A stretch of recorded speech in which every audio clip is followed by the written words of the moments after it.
고린도전서 15장 1절을 찾겠습니다. 고린도전서 15장을 부활장이라고 부릅니다. 부활장 혹은 생명장 그렇게 부릅니다. 성경 66권 중에서 부활에 대해서 가장 길게 논리적으로 합리적으로 설명한 부분이 고린도전서 15장입니다. 그래서 부활장이라고 부릅니다.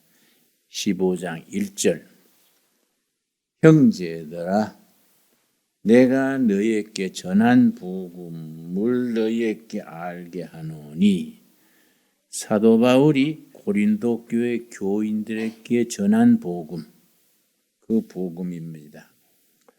2절 말씀 너희가 만일 내가 전한 그 말을 굳게 지키고 헛되이 믿지 아니하였으면 그로 말미암아 구원을 얻으리라. 그대로 믿고 그대로 살면 구원에 이르게 하는 복음, 구원을 얻게 하는 복음. 그 복음의 내용이 뭐냐? 3절과 4절이 복음의 엑기스, 딱 추리고 추린 골자를 딱 간결하게 적었습니다.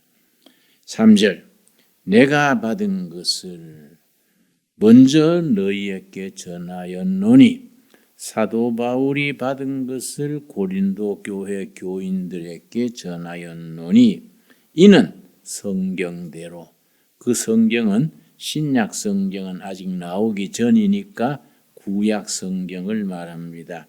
구약 성경에 예언되고 예언된 거듭 예언된 예언대로 성경대로 사흘 만에 다시 살아 성경대로 그리스도께서 우리 죄를 위하여 죽으시고 구약의 가장 대표적인 부분이 이사야서 53장 4절에서 6절까지가 성경대로 그리스도께서 우리 죄를 위하여 죽으시고 구약의 모세오경, 역사서, 예언서 계속 나오지만은 가장 강력하게 예언된 부분이 이사야서 53장 전체입니다.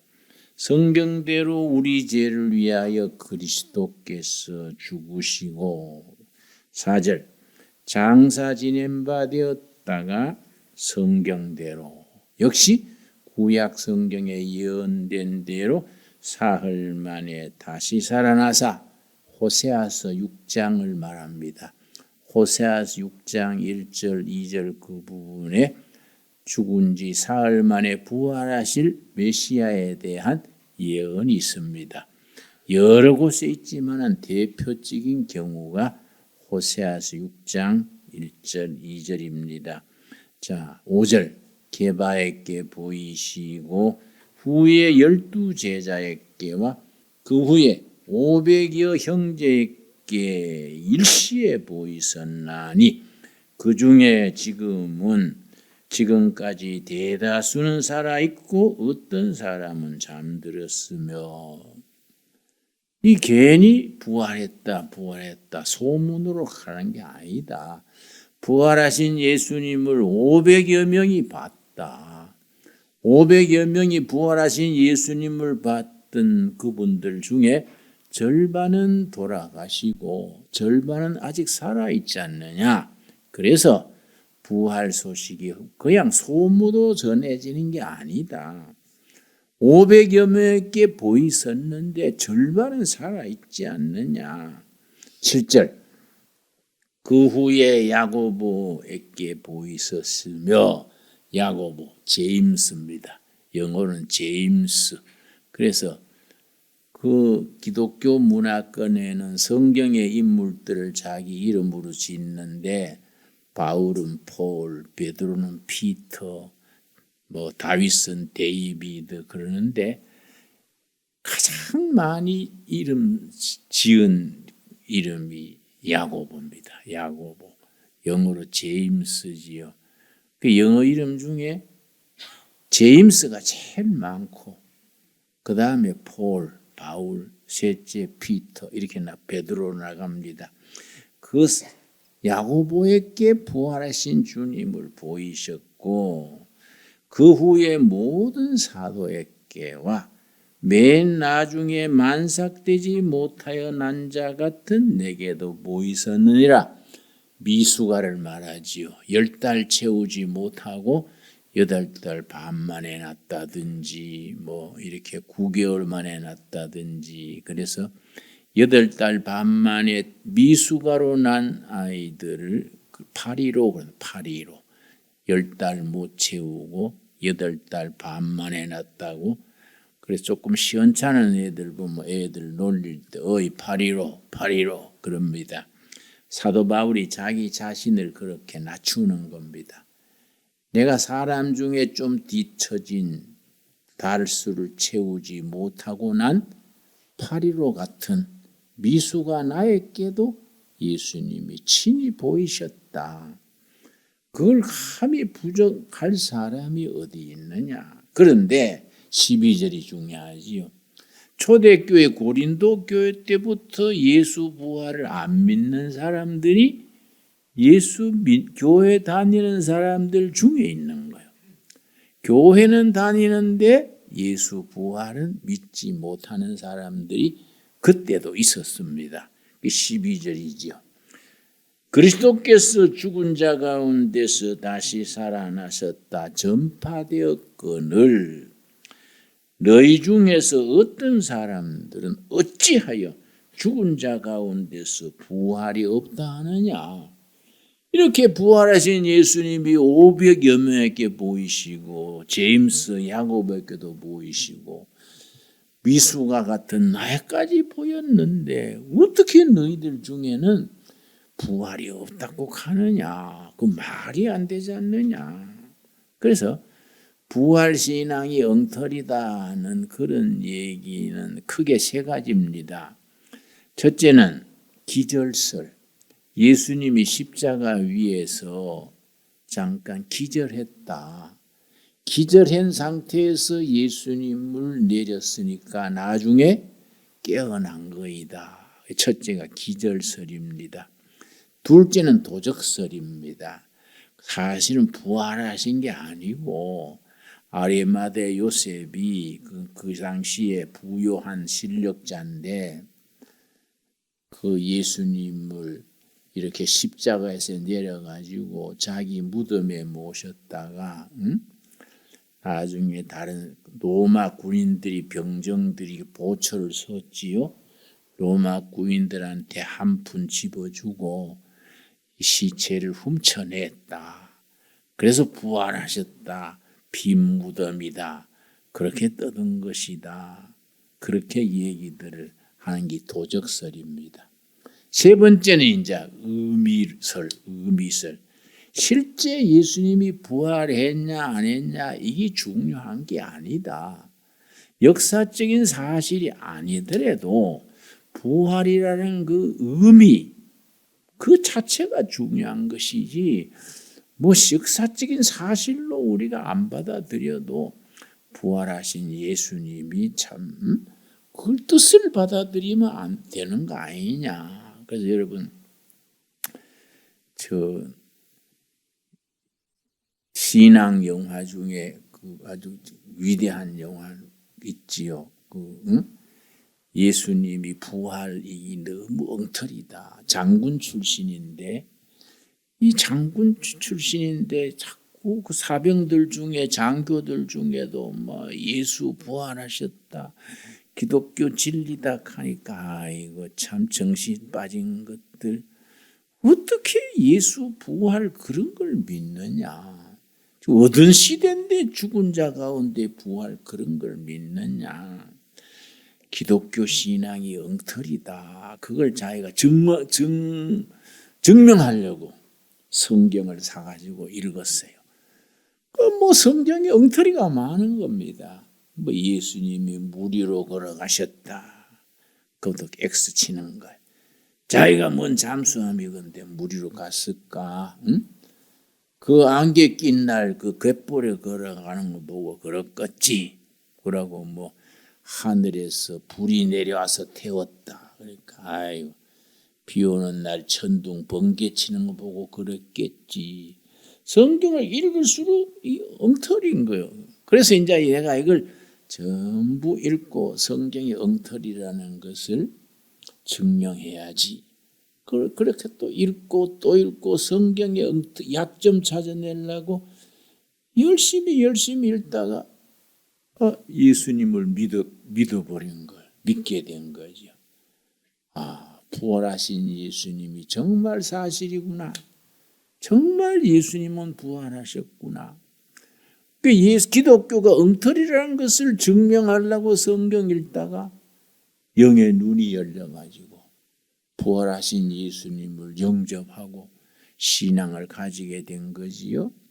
아주 유명한, 그래서 자기가 그걸 소설로 그걸 썼는데 그게 영화화가 됐지요. 그 영화 이름이 뭡니까? 예? 배너, 옳지, 배너. 예. 배너를 쓴 작가가 장군인데요. 기독교가 너무 엉터리다. 그걸 증명하려고 믿다가 성경 읽다가 믿어버린 거예요. 이번에는 예수 부활을 증거하려고 기독교가 참 진리다. 그걸 증거하려고 쓴 신앙 소설이 배너지요. 배너. 배너 영화는 참 훌륭한 영화 아닙니까? 그런데 초대교회 때부터 고린도 교회는 사도 바울이 직접 세운 교회지요. 그 교회 교인들까지 그건 뭐 그렇다는 거지. 실제 그렇겠어? 뭐 이렇게 이제 안 믿는 사람이 있는 겁니다. 바울이 거기에 대해서 고린도 교회 편지를 보내면서 그걸 목회 서신 거래요. 고린도 교회 편지 보내면서 심지어 너희 중에도 부활하신 예수님을 못 믿는 사람들이 있다 하니 이거 참 말이 되느냐. 35절 말씀. 누가 묻기를, 고린도전서 15장 35절, 누가 묻기를 죽은 자들이 어떻게 다시 살아나며 어떠한 몸으로 오느냐 하리니. 그러니까 논리적으로 합리적으로 생각하면 말이 안 되는 거지요. 죽은 자가 어떻게 다시 살아나서 어떻게 사람 몸으로 다시 등장하느냐. 그래서 사도 바울은 간절한 마음으로 사람들이 어떻게든 좀 믿게 하려고 그걸 사람의 언어로 여러 가지로 표현을 하는 겁니다.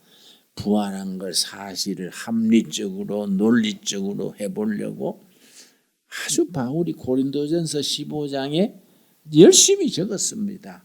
그래서 36절 어리석은 자여 부활하신 주님을 못 믿는 것이 어리석다.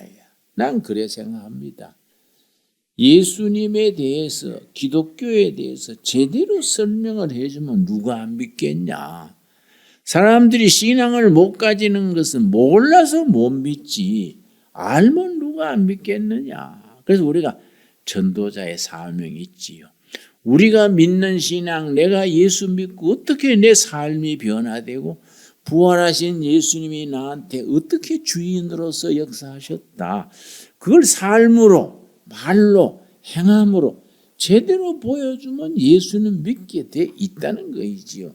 그래서 어리석은 자여 너가 뿌리는 씨가 죽지 않으면 살아나지 못하겠고 37절 또 너가 뿌리는 것은 장래의 형체를 뿌리는 것이 아니요 다만 밀이나 다른 것이 알맹이 뿐이로되. 자, 감자를 심는데 감자 씨를 심었지 않냐. 감자를 잘라가지고 이렇게 땅에 넣었는데 감자가 나느냐? 감자 풀이 난다. 감자 씨는 땅 속에 죽었고 감자 풀이 나지 않냐. 밀을 심는데 밀씨를 뿌렸는데 밀이 나냐? 아니다. 야. 밀풀이 난다. 밀풀이. 그런데 나중에 열매로 밀이 열리는 거 아니냐. 부활의 이치도 마찬가지다. 우리 몸이 죽었는데 그냥 흙으로 끝나는 게 아니다. 밀을 심었는데 밀풀이 나듯이. 그러고 또 우리가 번데기 있죠. 번데기. 나비가 되기 전에 번데기가, 어떤 번데기는요, 이 수채 속에, 진들 수채 속에 7년간 기다리는 번데기가 있어요. 7년간 땅 속에서 번데기로 조용히 흙 위에 묻혀 있다가 7년 만에 탁 껍질을 깨고 나비로 날아오르는 거예요. 이게 이제 부활신앙에 비유하는 거지. 7년간 그 참 하수도에 그런데 가만히 번데기로 있다가 7년 만에 몸을 벗고 나비가 되어서 푸른 하늘을 날아간다. 이걸 이제 우리가 부활에다가 비유하는 겁니다. 그래서 이제 바울이 그걸 고린도전서 15장에서 어떻게든지 알아듣게 하려고 이런저런 모습으로 설명을 합니다. 오늘 읽은 본문 말씀 디모데전서 3장 16절, 3장 16절 신약성경 339페이지에 디모데전서 3장 16절. 이 십자가도 그렇지만 부활 자체가 이건 너무나 신비다예요. 사람의 지혜 언어로서는 생각할 수 없는 신비다예요. 하나님이 하나님의 구원 계획을 하나님이 몸소 보여주신 계시다. 계시. 이 계시라는 것은 사람의 머리로 짜낼 수 없는 게 하나님이 보여주시는 계시지요. 그래서 종교학에서는 종교를 둘로 갈라요. 사람이 고행하고 참선하고 묵상해서 찾아나가는 종교, 수행종교, 불교, 도교 대표적이죠. 사람의 머리에서 나올 수 없다. 하나님이 계시로, 은혜로 구원의 길을 보여주신 거다. 그걸 계시종교, 은혜종교라 그럽니다. 부활신앙이야말로 계시종교의 핵심이지요. 자, 디모데전서 3장 16절 찾았습니까? 크도다 경건의 비밀이여. 크도다는 놀랍도다. 경건의 비밀이여. 이 비밀은 숨기는 비밀, 시크리트 비밀이 아니고 사람의 언어로 표현할 수 없는 신비, 미스테리. 인간의 두뇌, 인간의 언어로 설명할 수 없는 하나님이 계시로, 하나님이 은혜로 보여주신 신비, 미스테리지요. 그도다 복음의 신비요, 부활의 신비요, 구원의 신비요. 인간의 언어, 인간의 말로는 말로 할 수 없다. 그래 불교에서는 그걸 불립 문자래. 부처님의 도는 불립 문자라. 문자로서 그것을 설명할 수 없다. 응? 영적 통찰력으로 그걸 딱 몸으로 체득해야지 말로 설명할 수 있는 게 부처님의 도가 아니다. 그래서 불립 문자 그런 말을 쓰는데 뭐 그런 정도가 아니죠. 하나님의 계시를 인간의 언어로서 어떻게 설명하겠냐. 그러니까 신비지요. 숨겨놓은 시크리트가 아니고 미스테리, 신비지요. 신비. 놀랍도다 부활의 신비요, 경건의 신비요. 그 다음 그렇지 않다는 이 없도다. 그는 육신으로 나타난 바 되시고 하나님이 어떻게 사람으로 나타났냐. 그걸 성육신, 인카네이션 그래. 성육신. 말씀이신 하나님이 사람으로 오신 겁니다. 그 사람의 생각으로는 불가능한 거지요. 여러분, 세계 많고 많은 종교 중에서 하나님이 사람의 모습으로 오셨다. 성경이 유일합니다. 기독교가 유일합니다. 하나님이 사람으로 오셔서 고난당하시고 묻히시고 부활하셨다. 이 신비 중에 신비지요. 그렇지 않다는 이 없도다. 그는 육신으로 나타난 바 되시고 영으로 의롭다심을 받으시고 천사들에게 보이시고 만국에 전파되시고 세상에서 믿음 받으시고 영광 가운데 옮겨지셨느니라. 여러분, 에베소서 1장에 그 복음의 신비에 대해서 그 하나님이 온 우주와 인간을 구원하시는 하나님의 구원 계획, 그 하나님의 그 섭리에 대해서 일러줍니다. 에베소서 1장 6절 말씀, 6절에서 7절 사이에 에베소서 1장 6절. 이는 그가 사랑하시는 자 안에서 우리에게 거저 주시는 바 그의 은혜의 영광을 찬송하게 하려는 것이라. 하나님이 우리를 자녀되게 하시고 하나님이 우리한테 원하시는 건 한 가지입니다. 우리에게 생명을 주시고 기도를 들어주시고 축복하시고 하나님이 원하시는 것, 나를 찬양하고 살아라. 영광과 찬양을 돌려라. 그래서 시편에 찬양 받으시기를 기뻐하시는 하나님. 여러분, 그 신기해요. 은혜를 받으면 저절로 찬양이 나와요. 은혜 받은 사람의 특징입니다. 은혜 받으면 그냥 입술에 찬양이 나옵니다. 그리고 7절, 우리는 그리스도 안에서 그의 은혜 풍성함을 따라. 은혜란 말은 공짜, 선물, 은혜 이런 말의 의미가 그렇습니다. 공짜로, 선물로, 기쁨, 이게 은혜란 말의 단어의 의미입니다. 은혜의 풍성함을 따라 그의 피로 말미암아 속량고 죄 사함을 받았느니라.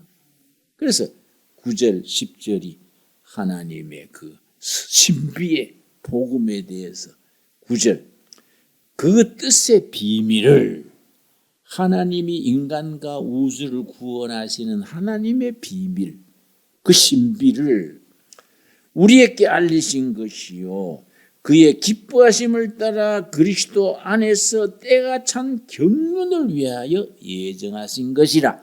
경륜, 거기에 줄을 칩니다. 경륜, 하나님의 경륜. 그런 말 하지요? 암흑의 정치가는 경륜이 없어. 그냥 높은 자리에 앉아있지 경륜이 없어. 그 사람은 경륜이 있는 사람이야. 이 경륜이란 말이 헬라어 성경 원문에는 오이코노미아입니다. 오이코노미아. 두 단어가 합쳐져서 된 단어이기 때문에 합성을 하는데 오이코스 더하기 노모스요. 오이코스는 집, 가정. 오이코스. 노모스는 규범. 한 가정을 이끌어가는 규범이에요. 규범.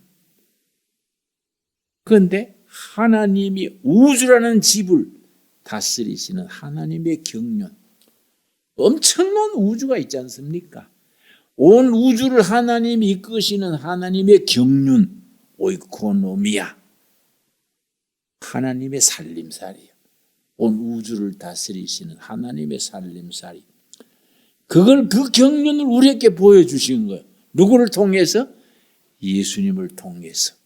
그래서 그 예수님이 그 엄청난 하나님의 경륜을 이루기 위해서 하나님께서 이 땅에 오셔서 고난당하시고 죽으시고 묻히시고 그 다음 뭡니까? 부활하신 거예요. 부활하셔서 죽음을 이기시고 그 믿는 모든 사람들에게 하나님의 우주를 다스리시는 살림살이 경륜을 보여주신 거지요. 그래서 영어에 경제가 이카나미지요. 이카나미 경제인데 에베소 1장 9절에서 나온 말입니다. 하나님의 경제, 오이코노미아, 이카나믹 비슷하지요? 하나님이 살림살이에요. 모든 경제는 출발은 하나님의 경제입니다. 그래서 큰 대기업, 세계적인 기업에 성공하려면 사람 재주가는 작은 부자가 되지요. 옛날 중국 말에도 작은 부자는 사람의 노력으로 내고 이루어지고 큰 부자는 하늘이 내신다. 그런 말 들으셨지요? 진짜 온 우주를 다스리는 하나님의 살림살이, 그게 이코노믹스, 하나님의 경제예요. 진짜 경제에 우리가 성공하려면 하나님의 그 계시, 신비, 성령의 오이코노미아, 성령의 살림살이를 몸으로 깨달아야 되지요. 여러분, 하나님의 경제를 성령 받고 깨달아서 세상에서 크게 성공해서 빛을 발할 수 있게 되기 바랍니다. 그래서 9절 우리 한번 같이 읽겠습니다. 그 뜻의 비밀을 우리에게 알리신 것이요 그의 기뻐하심을 따라 그리스도 안에서 때가 찬 경륜을 위하여 예정하신 것이라. 우주를 다스리시는 하나님의 살림살이, 그 경륜이 누구한테서 나타났다고요? 예수님 안에서. 어떤 예수님이냐? 부활하신 예수님. 죽음을 이기시고 어둠의 권세를 이기시고 인간의 모든 압박과 굴욕과 인간의 전쟁과 다툼을 다 사망 권세요. 어둠의 권세를 다 이기시고 부활하신 예수님. 그리스도를 통해서 하나님의 경륜, 오이코노미아, 하나님의 경제, 하나님의 살림살이를 보여주셨다. 그걸 어디 가서 배우느냐? 에베소서 3장 9절. 뭐 아무리 명문대학이나 하버드다 뭐 이런 서울대학이라 해서 하나님의 경륜 가르쳐 주는 건 아니다. 어디서 배워야 되느냐? 에베소서 3장 9절 말씀. 영원부터 만물을 창조하신 하나님 속에 감추었던 뭡니까? 비밀의 경륜이 어떠한 것을 드러내게 하려 하심이라. 창조의 섭리 속에 감추어져 있던 그 비밀이 신비한 경륜이, 신비한 인간의 지성 언어로 표현할 수 없는 신비한 경륜이 어디서 배우느냐? 10절이죠. 10절. 이는 뭐로 말미암아? 이제 교회로 말미암아. 교회가 하나님의 경륜, 하나님의 신비, 부활의 신비를 가르치는 거예요. 이는 이제 교회로 말미암아, 교회를 통하여 교회에서 하늘에 있는 통치자들과 권세들에게 하나님의 각종 지혜를 알게 하게 하려 하심이라. 성령께서 그리스도를 통해서 우리에게 가르쳐 주시는 부활의 신비를 온몸으로 깨달아서 어디 가서든지 몸으로 삶으로 부활을 전하는 우리들이 되어지기 바랍니다. 기도하겠습니다. 하나님 감사합니다. 우리 몸으로 삶으로 그리스도 안에서 우리에게 전하여 주신 부활의 신비, 그 구원의 역사를 가르치고 깨닫고 전하게 하여 주시옵소서. 그 부활의 신비를 우리가 누리게 하시고 부활의 신비를 살게 하시고 삶으로 전하는 우리가 되게 인도하옵소서. 예수님 이름 받들어 기도드렸사옵나이다. 아멘.